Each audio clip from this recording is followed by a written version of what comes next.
don't even have to introduce this man, but I'm going to introduce him anyway. From the great state of Illinois, Governor Pritzker. Thank you so much for coming on the record with me today. So glad to be here. at Essence Fest, right? Celebration of Culture. Love it. And I mean, so many friends here. And frankly, it is really well attended. I've enjoyed being here. Absolutely. So let me just tell you. So I woke up this morning, and when I woke up, I saw Leader Jeffries reading the experiences of people and what will happen if Medicaid is cut. And we're looking at this big, ugly, I'm going to call it a big, ugly bill. It is.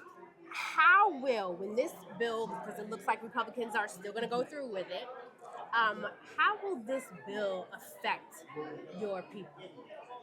Well, I can tell you in the state of Illinois, hundreds of thousands of people are going to lose their health care. Another couple of 100,000 people are going to lose food assistance. And we're talking about some of the poorest families and mostly children. And this is what the Republicans have done. I don't understand how they can look themselves in the mirror or their constituents in the eyes when they go home. Because like Speaker Johnson, we're here in New Orleans, as you know. Let's just talk about it, that this state receives the largest amount of Medicaid. Exactly. In fact, his district is 40% Medicaid recipients. You know, my whole state, 25%. So 40% is one of the highest percentages of Medicaid recipients. And he voted to cut their Medicaid. So he'll probably get reelected because he's been districted in such a way that, you know, Republicans are going to win. But I don't know how he, and who says he's a man of God, has any conscience. They will give you chapter and verse, and they don't line up with any of it. But it's crazy. And honestly, so in the state of Illinois, we're a lot of people are going to suffer. There's no chance that states can make up for the dollars that the federal government. I'll just give you an idea. Like Obamacare, the Affordable Care Act, 90% of the dollars were federal dollars, 10% from the state. So $7 billion coming from the federal government, $700 million from the state. If you take away the $7 billion, and that's what's going to happen, $700 million, I can't. States can't make up for that. There's no chance. And so what we're going to have to do is we got to save our hospitals. Because here's another thing. Rural hospitals and our safety net hospitals in the city of Chicago, for example, we're going to see closures. And I'll bet you, and I'm not hoping for this, and I'm praying I'm wrong, but I would bet that we're going to lose somewhere between 5 and 9 hospitals.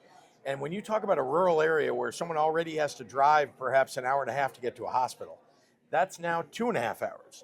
In an emergency, what are you going to do? And in the city of Chicago, so many people dependent upon healthcare that comes from their hospital.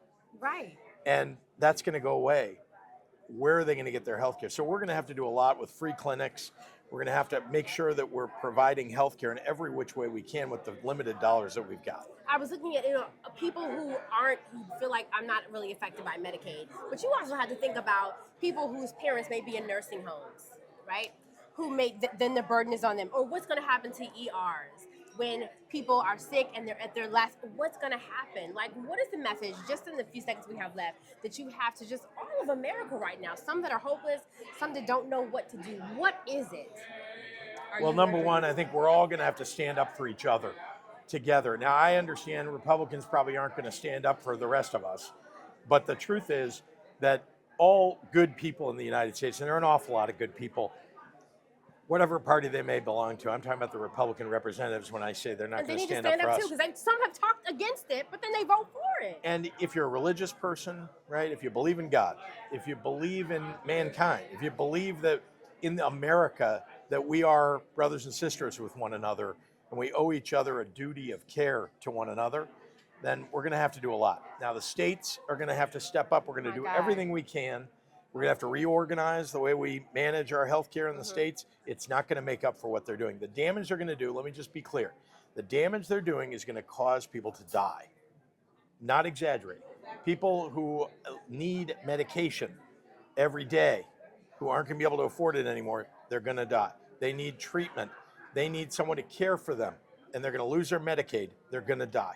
So this is what the Republicans have done. So the only thing we can really do is for people to stand up, speak out, show up, and show up at the representatives' offices to let them know. The Republicans, they're afraid of the public. They're afraid of the public. And if you show up and speak out, they will react. Reverend Pritzker, thank you so much. Thank you. I appreciate everything you're doing. Appreciate you. Absolutely. Thank you.